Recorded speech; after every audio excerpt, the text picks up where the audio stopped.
Olá, pessoal! Como é que vocês estão? Tudo bem? Tudo tranquilo? Espero que vocês estejam bem. Eu só tenho uma coisa a dizer. Que semana que foi essa? Não sei se a sua foi acelerada como a minha semana foi, mas a minha semana foi muito acelerada, sabe?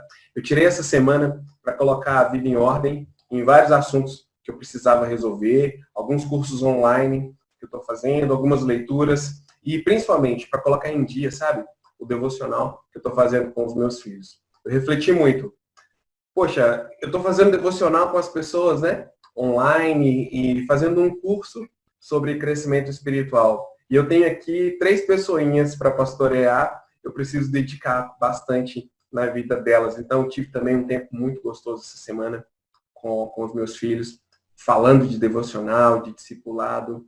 Foi muito, muito bacana mesmo. E eu aproveitei até para reescrever várias partes do nosso curso. Eu vou confessar que o nosso último vídeo sobre devocional, se você não assistiu esse vídeo ainda, para aqui, volta no vídeo 2 e assiste, porque desse vídeo depende todo o restante da nossa série, tá? Eu refletindo sobre aquilo, sobre o deleite na pessoa de Deus, sobre o desfrutar de uma relação com Deus em um momento de devocional, isso me tocou muito profundamente. Isso falou muito comigo e eu precisei me dedicar intencionalmente, sabe? Para experimentar mais disso, para poder viver isso com mais intencionalidade e poder falar aqui para vocês, tá bom? Então, por isso, o nosso vídeo de terça está chegando na sexta, tá bom? Por essa razão. Mas vamos ao nosso vídeo de hoje. Hoje eu quero falar com vocês sobre os obstáculos para o crescimento espiritual, tá bom? Obstáculo na vida é um assunto quase que certo, né? Nós já nascemos precisando romper obstáculos, já nascendo precisando enfrentar dificuldades para respirar, para chorar, para crescer, enfim. Dificuldades e obstáculos na vida são certos. Todos enfrentaremos, tá? Mas quando nós falamos de dificuldades e obstáculos para crescimento espiritual, do que nós queremos falar, tá? De quê? Que negócio é esse, né? Que obstáculos são esses? Eu acho que essa pergunta é uma das perguntas que motiva a termos tantas respostas sobre como, sabe? Nós, quando falamos sobre crescimento espiritual, temos muito faça isso, siga esse passo, siga aquele outro passo, né? Faça uma sessão de 3, 4 dias lendo isso, aquilo, enfim, tem muito método, porque parece que não é tão claro assim na vida das pessoas o que é obstáculo, né? E para falar de vida espiritual, para falar de crescimento, nós precisamos então refletir sobre esses obstáculos e buscar no Evangelho uma resposta para superar. Afinal de contas, todo o nosso curso de crescimento espiritual está sendo feito à luz do Evangelho. Então, nós vamos tentar procurar no Evangelho as respostas, né, para vencer esses obstáculos aqui. E é muito importante tratar isso com seriedade, sabe, gente? Nós não podemos reduzir esses obstáculos para crescimento espiritual a questões de autoaprimoramento ou questões de uma autoajuda espiritual. Não estou fazendo crítica a A ou B, mas nós corremos o risco de tratar isso de uma maneira leviana. E nós não podemos. Porque se deixarmos de lado esses obstáculos, corre o risco de cairmos numa vida só religiosa, sem graça, monótona. Então nós precisamos, de fato, compreender mais profundamente quais são esses obstáculos e nos preparar para eles. Tá legal? Muito bem, eu tenho aqui alguns slides para compartilhar com vocês. E eu quero te explicar um pouquinho sobre o que nós vamos fazer nesse estudo de hoje, nesse vídeo de hoje, tá? Hoje, nós vamos pensar algumas maneiras, algumas formas primárias, tá bom? A partir das quais os obstáculos crescem. Então, nós vamos tentar ir bem no início, bem na origem das coisas e tentar jogar uma luz nessa questão de obstáculos, tá bom? Porque é a partir dessas formas primárias que os obstáculos crescem e acabam impedindo completamente uma vida de crescimento espiritual.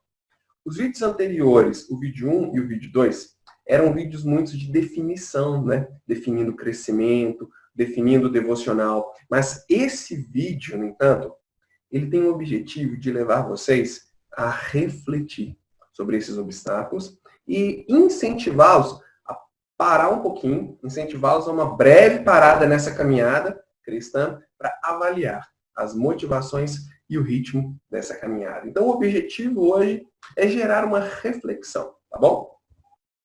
O primeiro obstáculo que eu quero apresentar para vocês, lembrando que é um obstáculo inicial, como eu disse aqui, né? É um obstáculo primário, tá bom? O primeiro obstáculo é uma visão distorcida do Evangelho. Uma visão toda bagunçada do que realmente significa o Evangelho. Eu diria aqui, que não pode haver crescimento espiritual fora da obra do Evangelho. Na verdade, o que nós chamamos de crescimento espiritual é andar em novidade de vida, experimentar a vida real com toda a graça e instrumentalidade de uma nova criatura. Nós falamos disso lá no vídeo 1. Mas é muito importante, pessoal, entender que crescimento espiritual é uma consequência direta e esperada do Evangelho. E não aquilo que torna o Evangelho real em nossa vida. Já que é muito fácil transformar práticas espirituais em rituais para se obter a aprovação e a salvação de Deus, ou seja, invertermos a ordem do processo ao tentar conquistar com um crescimento espiritual aquilo que nos conquista para que cresçamos no Evangelho. Mas você pode me perguntar assim, Rafael, por que uma visão distorcida do Evangelho é um obstáculo? Por que essa visão atrapalha? Olha, eu quero enfatizar com você o seguinte. Quando eu digo visão distorcida do Evangelho, o que eu quero dizer? Eu quero dizer uma atitude de merecimento ou de dignidade conquistada por nossas obras, seja para cooperar com Deus, para a nossa salvação, ou até mesmo para ganhar a nossa salvação. Quando eu digo uma visão distorcida do Evangelho, eu estou dizendo um Evangelho em que você é o agente. Tá? Um Evangelho em que você precisa mostrar para Deus o seu quebrantamento, você precisa mostrar para Deus o seu arrependimento, você precisa mostrar para Deus que você está fazendo por merecer, você precisa mostrar para Deus que está fazendo tudo direitinho. Ora, isso não é Evangelho. Nós não precisamos conquistar o Evangelho, na verdade, é o Evangelho que nos conquista. Então, quando nós invertemos isso, nós estamos correndo um grave risco. Na verdade, nós estamos incorrendo nesse risco que é transformar algo tão grandioso, tão glorioso, em algo insosso, em algo frio, em algo sem graça, em algo que não é o Evangelho e algo que não é, de fato, crescimento espiritual. Ou seja, quando nós não entendemos que todo crescimento espiritual começa quando Cristo nos conquista para si, quando Cristo nos compra para si, com a obra dele de morte e ressurreição na cruz, quando para nós crescimento não começa aí, já tem alguma coisa errada. Porque isso é o que motiva todo o resto. É para esse local, a cruz, que nós precisamos voltar o tempo todo. Porque sem a cruz não existe crescimento. Sem a cruz só existe morte. Como eu tenho repetido várias vezes esse texto aqui, mas como diz Paulo em Efésios, capítulo 2, versículo 1, sem a cruz, sem a obra de Cristo, nós estaríamos o tempo todo nesse texto, estando nós mortos nos nossos delitos e pecados. Então, quando eu falo de uma visão distorcida do Evangelho, eu estou dizendo, qualquer Evangelho que comece em você, em que você é o agente, já é uma visão distorcida do Evangelho de Cristo. Nós precisamos lembrar, o Evangelho começa em Deus. Deus toma a iniciativa e nos conquista e gera em nós crescimento espiritual para experimentarmos, como eu disse aqui, essa instrumentalidade da nova criatura. Então, o primeiro obstáculo, uma visão distorcida do Evangelho. O segundo obstáculo que eu quero apresentar para vocês, paixões concorrentes, tá legal? O que são paixões concorrentes? Eu quero ler o texto de 1 João 2,15 que diz assim, não ameis o mundo, nem as coisas que há no mundo. Se alguém ama o mundo, o amor do Pai não está nele. O reino dos céus é semelhante a um tesouro escondido, que um homem achou e escondeu. Então, transbordante de alegria, vai, vende tudo que tem e compra aquele campo. O reino dos céus é também semelhante a um homem que negocia e procura boas pérolas. Quando encontrou uma pérola de grande valor, ele foi, vendeu tudo que tinha e comprou a pérola. Mateus 13, 44 e 46. Vamos ser bem honestos, tá? Vamos ser bem sinceros aqui. Quantos de nós sabemos as coisas certas que devemos fazer, mas não fazemos? Ora, sabemos que precisamos fazer exercício físico, mas nós preferimos gastar tempo na televisão e redes sociais. Sabemos que que o certo é organizar, por exemplo, um orçamento financeiro e ser fiel a ele. Mas mesmo assim, nós vamos ao shopping, quando íamos, né? Nós vamos ao shopping e não resistimos fazer mais uma prestação no cartão de crédito. Enfim, o nome que damos a isso é o poder de uma afeição superior. Como assim? É uma paixão concorrente maior do que a coisa certa a se fazer. E geralmente essa paixão está relacionada com ego, prazer ou conforto. E é por isso que quando se procura algo, né, como eu falei, sobre crescimento espiritual, nós encontramos tantos métodos que vão dar para a gente o poder, que vão dar para nós o status que tanto queremos. Siga esse método e você será um crente dessa forma. Siga esses passos e você conseguirá ser o cristão desse jeito. Enfim, isso não é uma paixão nobre. E são tantas paixões concorrendo com o Evangelho e com a nossa paixão por Cristo em nossos corações. Quantas paixões existem lutando dentro de você hoje, né? Para e pensa um pouquinho. Mas eu tenho aqui uma citação de uma pregação chamada O Poder Expulsivo de uma Afeição Superior, de Thomas Chalmers, e ele disse o seguinte: há duas maneiras nas quais um moralista prático tenta deslocar do coração humano o amor do mundo. Ou por uma demonstração da vaidade do mundo, de forma que o coração seja convencido a retirar sua estima por um objeto, por julgá-lo não merecedor, ou apresentando outro objeto, até mesmo Deus, como mais merecedor do seu apreço. De modo que todo o coração fique convencido a não renunciar um antigo afeto, sem ter nada que o substitua, mas a trocar um antigo afeto por um novo. O poder ascendente de um segundo afeto fará o que nenhuma exposição da loucura e inutilidade do primeiro afeto jamais conseguirá fazer, por mais enérgica que seja tal exposição. E o mesmo se dá no grande mundo. Você nunca deterá qualquer uma das principais buscas mundanas mediante demonstração crua de sua vaidade. Isso aqui é bem interessante, porque eu diria que o problema do cristão não é o que ele sabe. Porque, gente, nós sabemos muitas coisas, né? Lembra do gráfico da hipocrisia que nós falamos no nosso primeiro vídeo? Nós sabemos muitas coisas. De verdade, estamos cheios, né? Nessa época, por exemplo, em que estamos nessa quarentena, nós nunca tivemos uma produção tão grande de recursos em mídia cristãos. Nós temos informação de sobra, mas olha agora para você.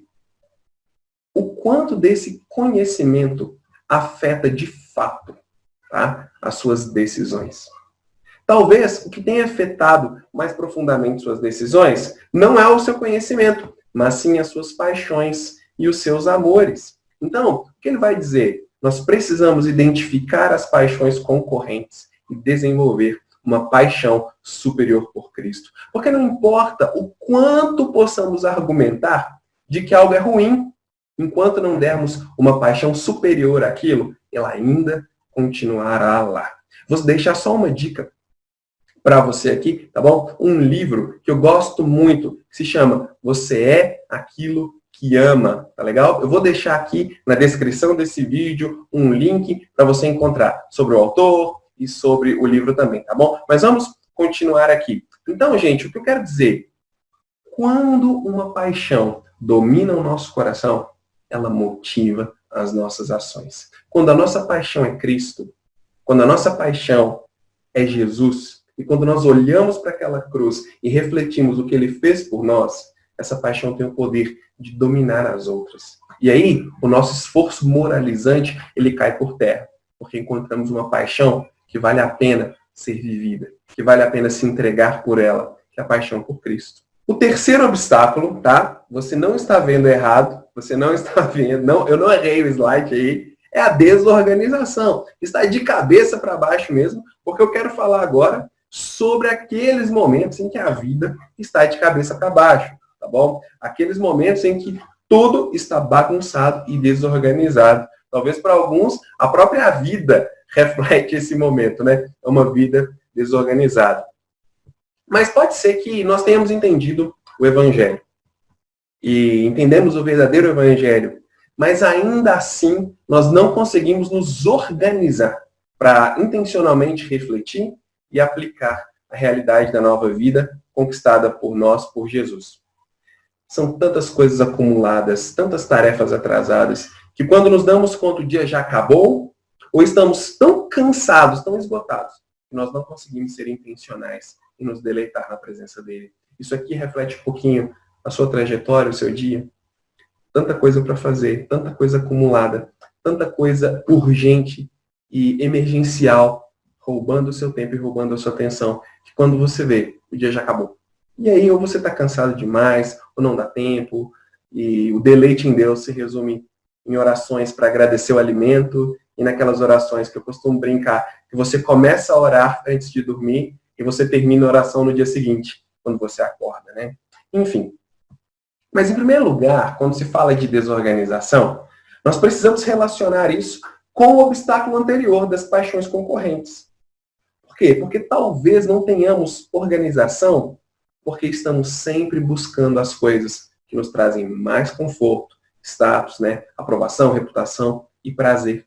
Talvez nós estamos desorganizados porque estamos sempre correndo atrás dessas coisas. Pode ser que paixões pecaminosas estão dominando todo o tempo disponível. E por isso a gente não consegue ter uma vida organizada. E estamos sempre desorganizados. Então, em primeiro lugar, é preciso refletir sobre isso, né? Eu te avisei que hoje seria, né, um vídeo para você refletir. Então, em primeiro lugar, pensa nisso. Talvez as paixões concorrentes é que estão deixando você desorganizado. Talvez a paixão por várias coisas está deixando a sua vida dessa forma. Então, primeiro nós precisamos checar esse ponto. Em segundo lugar, já descartado o primeiro, talvez nós precisemos, de fato, gente, nos arrepender de um estilo de vida preguiçoso e não intencional. Talvez não necessariamente preguiçoso, mas não intencional. Por isso eu coloquei os dois. Para alguns vai ser preguiçoso, para outros vai ser não intencional, ou seja, a rotina te engole, né? A rotina te consome e tudo mais. Isso foi uma das coisas que me motivou, como eu falei no início do vídeo, a ter uma semana mais intencional e organizar algumas coisas que eu precisava fazer, tá bom? Eu acredito que isso também é uma forma de glorificar a Deus. Vamos ver alguns textos aqui, ó. Portanto, tenham cuidado com a maneira como vocês vivem.